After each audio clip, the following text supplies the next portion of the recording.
How easy is it to get up in the morning when you know you're not doing all that it takes? It's not very easy at all.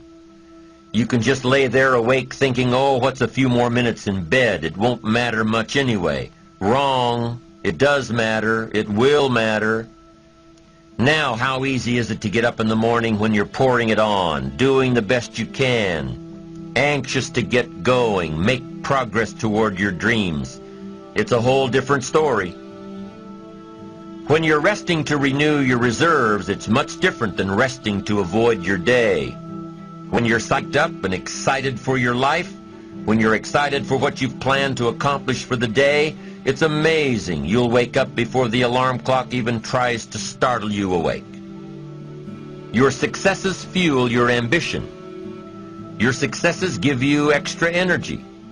Your successes pave the way for more successes. It's the snowball effect. With one success, you're excited to meet another, and another, and another. And pretty soon, the disciplines that were so difficult in the beginning, the disciplines that got you going, are now part of your philosophy. How do you know when you're successful? Do you have to be a millionaire? No. All we ask of you is that you earn all you possibly can. If you earn $10,000 a year and that's the best you can do, that's enough. God and everything else will see to it that you're okay. The key is to just do the best you can. If it's $10,000 a year, wonderful. If it's $100,000 a year, wonderful. If it's $1 million a year, wonderful. It doesn't matter $10,000 a year or $1 million a year. It doesn't matter as long as you've done the best you possibly can. Earn the most you possibly can. Be the most you possibly can. And here's why. The essence of life is growth. The essence of life is growth, to do the best you can. And here's what's interesting. Humans are the only life form that will do less than they possibly can. Humans are the only life form that will settle for less. Every other life form except human beings strive to its maximum capacity. How tall will a tree grow? Approximately. As tall as it possibly can. You never heard of a tree growing half as high as it could. No, trees don't grow half. Trees send their roots down as deep as possible, stretch their limbs up as high as possible, produce every leaf possible and every fruit possible. As a matter of fact, you never heard of a human physically growing half. We keep growing until we're done. Now that's a part of life we can't control. It's genetically coded. And that's probably why we keep growing till we're done. Because we can't control that part. It's the rest of our growing that we control. The growing of our minds, the expansion of our minds, that we can control. And that's what tends to get away from us. All life forms inherently strive to their max except human beings. Now, why wouldn't human beings strive to their maximum possibility? Here's why. Because we've been given the dignity of choice.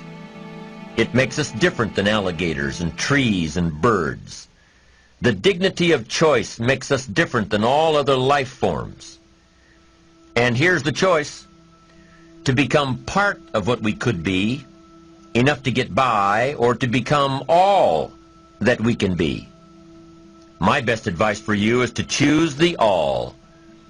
Earn all you can, make all the friends you can, read as many books as you can, develop as many skills as you can, see as much as possible, do as much as possible, make as much fortune as possible, give as much of it away as possible. The max. There's no life like it. I'm telling you, once I got on track, I've never looked back.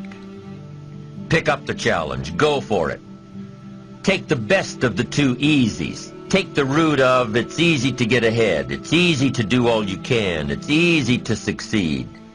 It's easy to have financial freedom. The more you do, the more you get.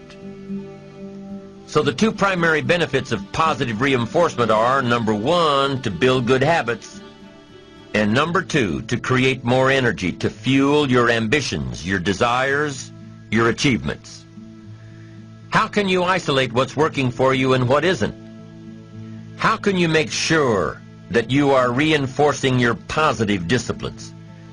Well, if it isn't apparent, easy to see right away, if what you're doing is happening in such small increments that you're not sure if you're on track, then you need to be writing it down. You need to keep a journal anyway.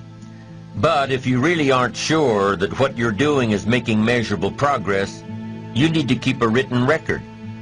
You need to write down everything that may be relevant in your day. What you did, who you saw, what you felt, how it may or may not affect you now and in the future.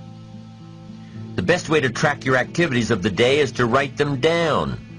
The best way to track your activities of the week is to write them down. The best way to analyze your progress through the year is to have written it down. Why? So you can look back on it. Because by keeping a written record of your life, you will be more accountable. By putting into writing the action steps that you have planned, you will easily see what works and what doesn't. Most people just try to get through the day, never writing anything down, never keeping track of their progress along the way, never really knowing if they are doing all they can to reach their goals, to drive their ambition. But gifted people learn to get from the day. They don't let a day end without picking up some valuable experience, some emotional content, some idea that may positively affect their future. To get the most from a day, to learn the most from a day, you need to be able to reflect on the day. And how can you reflect on a day unless you record it in history?